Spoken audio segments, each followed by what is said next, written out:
guys, welcome back to Tactical Playground. My name is Ivan. My name is Sheldon. My name is Raymond. And dito tayo sa bagong segment ng Tactical Playground, which is entitled Just a Tip. Alright, so our topic for today basically is how to play or how to start playing airsoft. So, paano ba tayo magsisimula maglaro ng airsoft? Meron kaming 3 tips para mas madali nyong maintindihan and siguro mas madali kayo makapag-decide kung maglalaro ba kayo ng airsoft or just stay home and then do some backyard plinking. So for me, unang-una is do your research. Okay? Since yung technology ngayon, information is very easy to access. Search kayo dun sa social media platforms kung ano yung mga airsoft site na malapit sa inyo. Okay, that's one. Diba? That's one for me. And next would be, yun ba yung klase ng airsoft site na gusto nyong paglaruan? Kasi may dalawang klase yan. Merong jungle type or open field and merong indoor type or yung CQB kung tawagin. So kung makapag-decide kayo, kung nahanap nyo na kung ano yung mga airsoft site na malapit sa inyo, and then nalaman nyo kung anong klaseng airsoft site siya, kung jungle ba or CQB, and nakapag-decide kayo kung saan kayo maglalaro, the next thing that you should do is basically to reach out dun sa group page na yun or sa website na yun, and reach out sa mga organizers or admins nung game site, which is pansin ko ganoon naman na yung ginagawa ng mga karamihan yan. So mas madali na mag-reach out, and I'm pretty sure na yung mga moderators ng page would reply immediately, kasi syempre since bago kayo, mas okay na masagot nila agad yung mga tanong nyo regarding sa site nila, regarding sa klase ng mga laro. Yan, yung mga normal na question di ba? Ano ba mga ikaw, mga first time niyo nung ikaw bigla ka na lang sumulpot dito. Yeah. So, to give background on how I started. Essentially, isa kasi sa pinaka at the time, maingay na airsoft site sa Rizal was CME.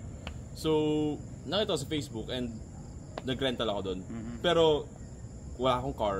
Tapos syempre yung game fee, and nagka-grab pa ako papunta doon.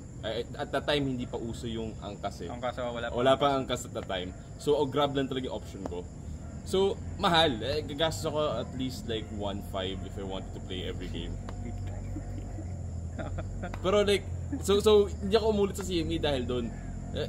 Pero it's just going to bring me to the next point. Ang pag-searchan nyo talaga is Facebook.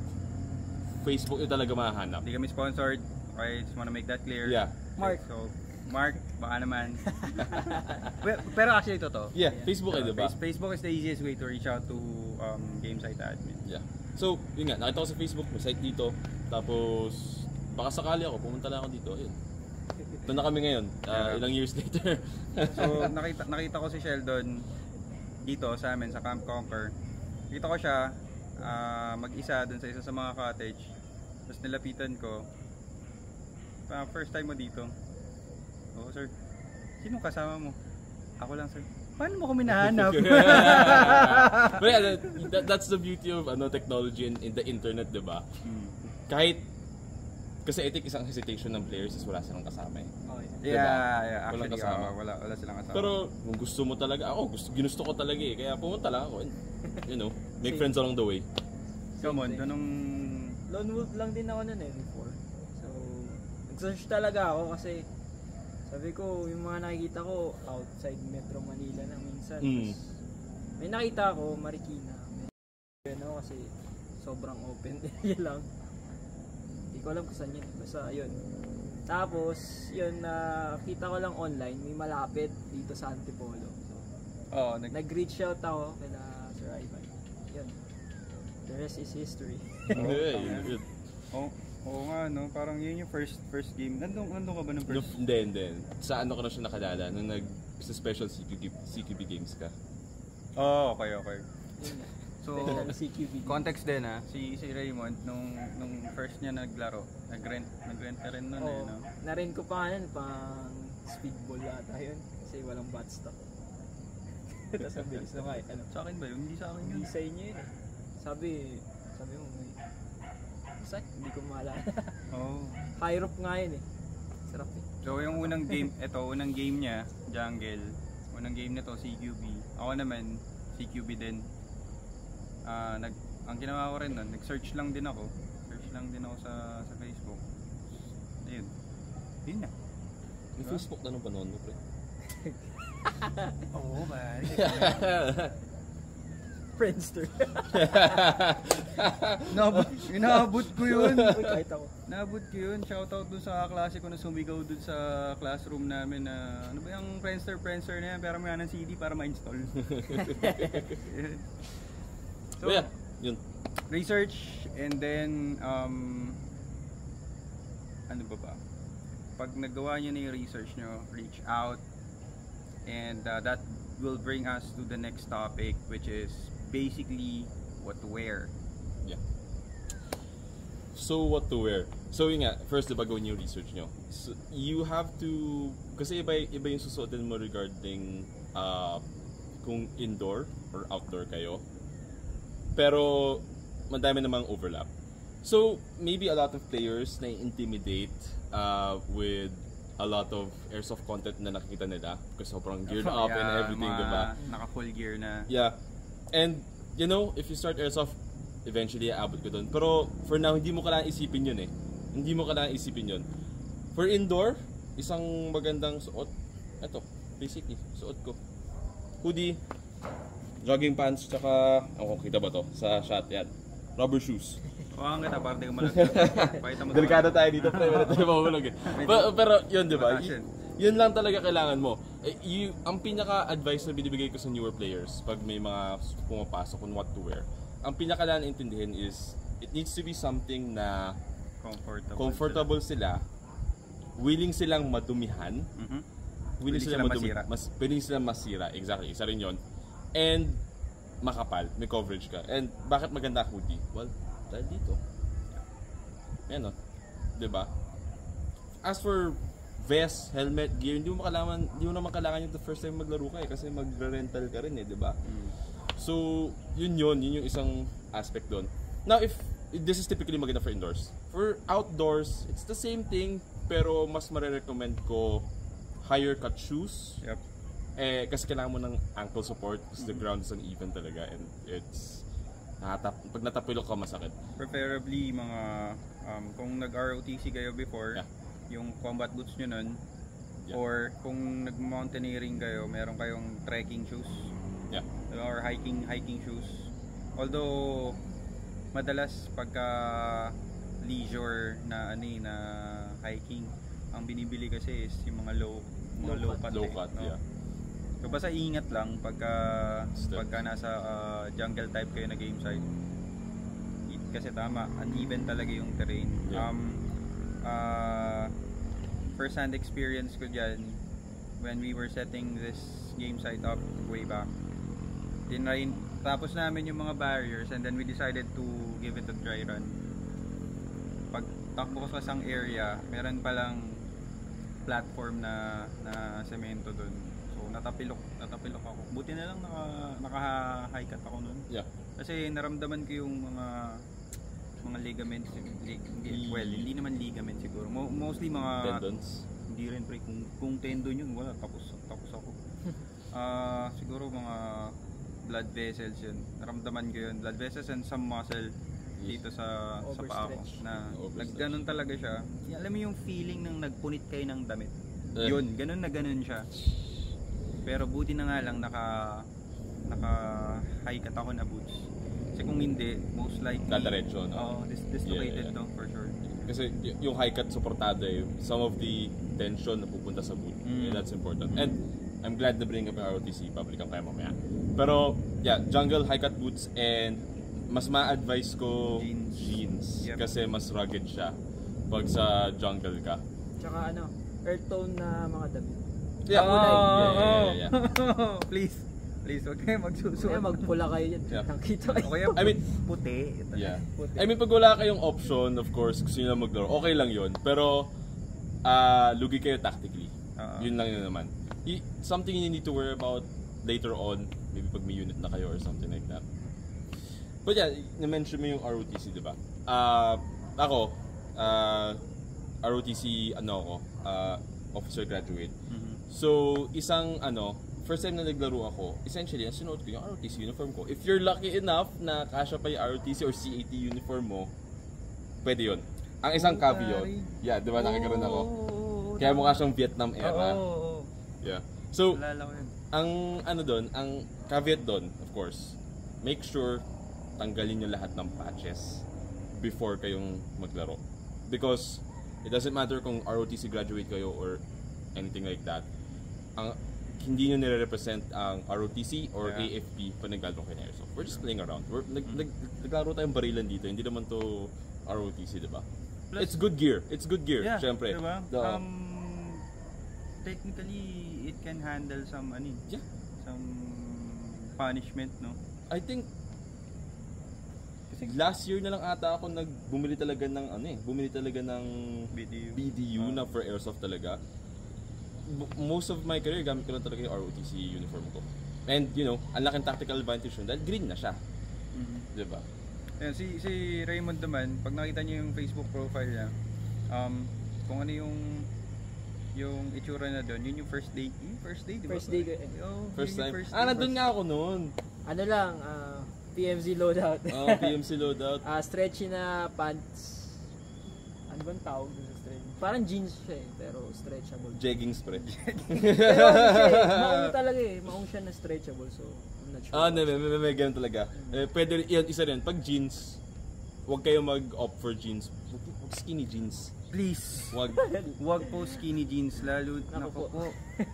Apakahirap gumalaw. Mapupunit tapos yun. pag napunit, problema pa. Ang concern ko dyan is pag nag-overheat yung player. Yeah. Kasi since hindi breathable ng maayos yung nihirapan talaga. Wag skinny jeans, please. Pag in any game site, wag skinny jeans. Yeah. And uso pa ba yun, pre? Di naman nangyari. I think noong 2014, grabe yung uso noon yung skinny jeans talaga suot ng lahat But yeah, loose-fitting jeans. Keep that in mind kasi hindi talaga practical. At starting, kailangan talaga practical. You can think about the tactical aspect pag later on na. Pagka nag-push through kayo with the hobby. And I think ito isa sa pinaka-importanting piece of apparel before ko makalimutan. Gloves. Saan pinakamasakit tamaan? Daliri. So yun tinamaan ako dito nung isa sa mga nakilala namin na player. Eventually nung nakuha namin tong game site na to, isang player, alam ko siya yun, ayaw niya lang aminin.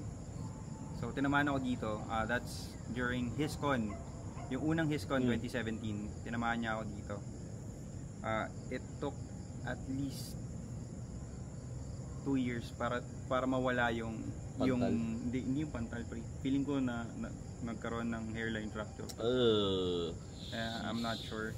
Pero yan, yung bukol dito kasi close range, parang less than naging kalyo. Parang ganun. Less than 3 steps away. Tinamaan niya ako dito. So motorcycle gloves will do its best pagka naglaro kayo on your first day. Kung meron kayong motorcycle gloves or may kilala kayong merong motorcycle gloves, panalo. Bakit? Kasi si motorcycle gloves may protection niya sa mga digits niyo. Kaya yan, big deal yan, promise. Nung newbie ako, naka motorcycle gloves ako for at least 2-3 years. Yeah. Diba?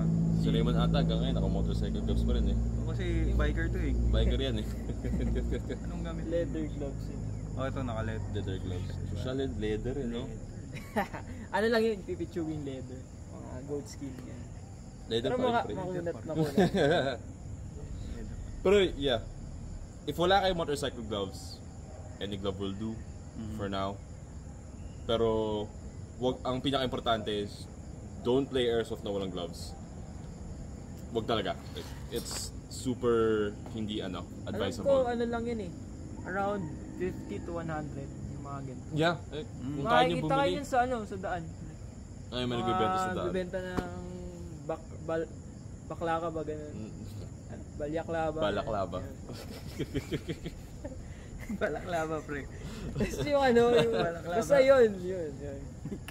Anyway, next would be ito typical na makikita nyo sa mga rental units, this kind of mask.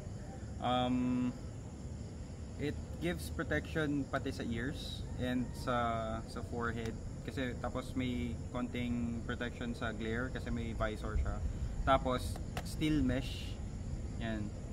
So meron pa tong attachment sa leeg dito. Ang downside nung pag naka-attach yung sa may leeg, pag yumuko kayo, Hindi ka makakatingin sa baba. hindi ka makatingin sa baba. Yan. Tapos, next would be ito.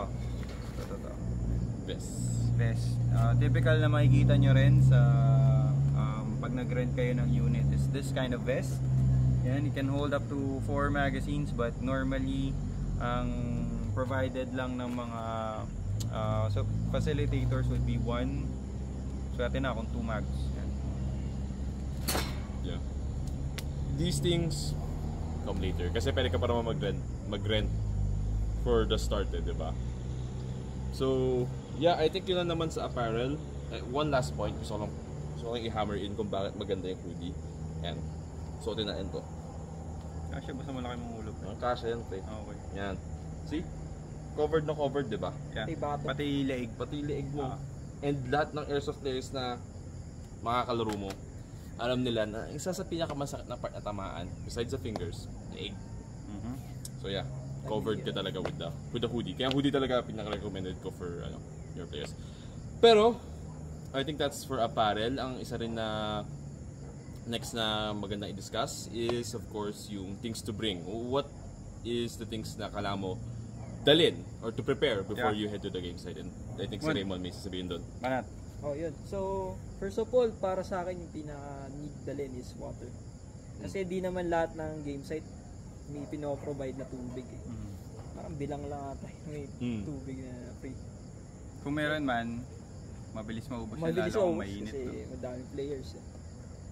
So, ako yung dinala ko that time is yung blue. Yung blue na water, yung flavored water. Flavored na water na may parang konting parang Gatorade siya na rip-off. Kasi mas konti yung yung electrolytes. Tapos, dinala ko noon extra t-shirts. Oh, tama. Kasi dala ko noon na extra just in case. Tapos towel. Tapos may konting first aid kit ako dala noon kasi nga motorcycle rider. Meron konting dala. So kahit pa paano, in case may emergency like may madapa ka, may konting cut. Yeah. Madali mong lilinis tsaka first aid. Tsaka kahit hindi sa'yo eh. Kunyari may kalaro ka na di ba? May makikinabang at makikinabang eh. It really helps yun. Kahit sino sa mga players na ma-accidente or what.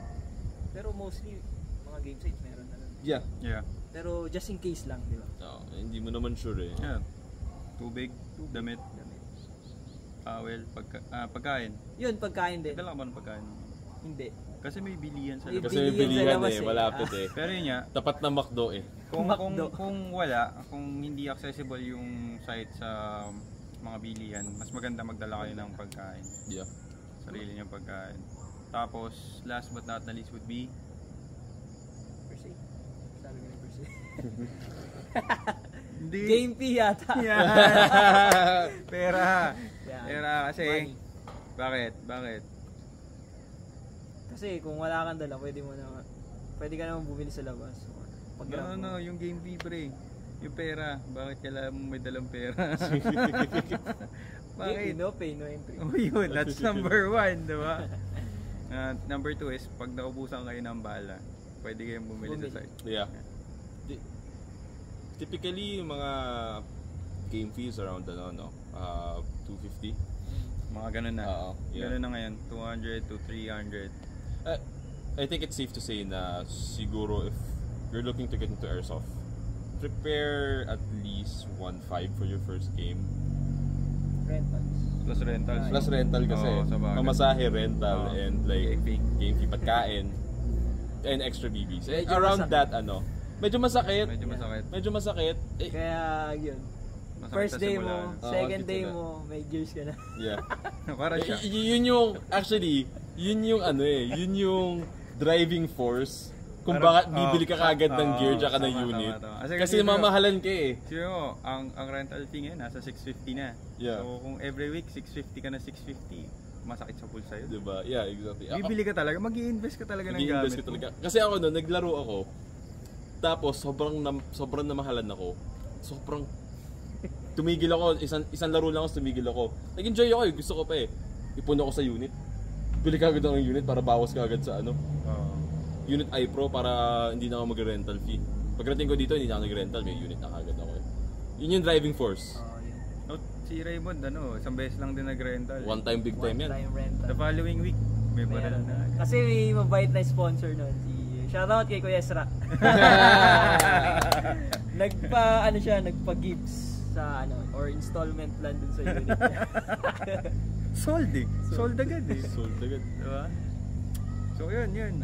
May nakalimutan. I think that pretty much covers Yun na yun. everything, no? So,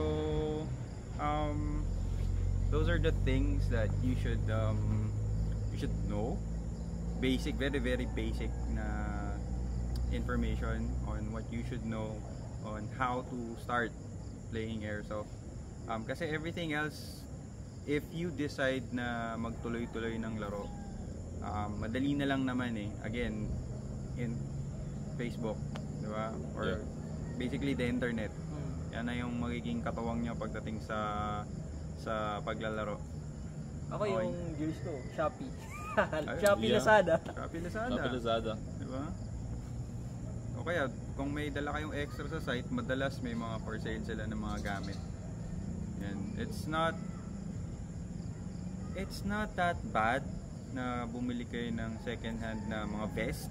Okay lang eh, no? Okay lang. Yeah. Unit, kung may kakilala kayo na marunong mag-ayos, marunong tumingin, better. Yeah. Pero kung wala, Wala. Huwag muna. Yeah. konting Right. research pa ulit. Research ka, aplika research. Yan. So, that's it. Those are our tips for today's episode. And please follow us, like and subscribe. And if you have any other questions, send lang kayo ng message. Again, we are your ICS 2024 captains. My name is Ivan. My name is Sheldon. My name is Raymond. So, stay safe out there, guys. See you in the field. And remember, stay practical, be tactical. Woo!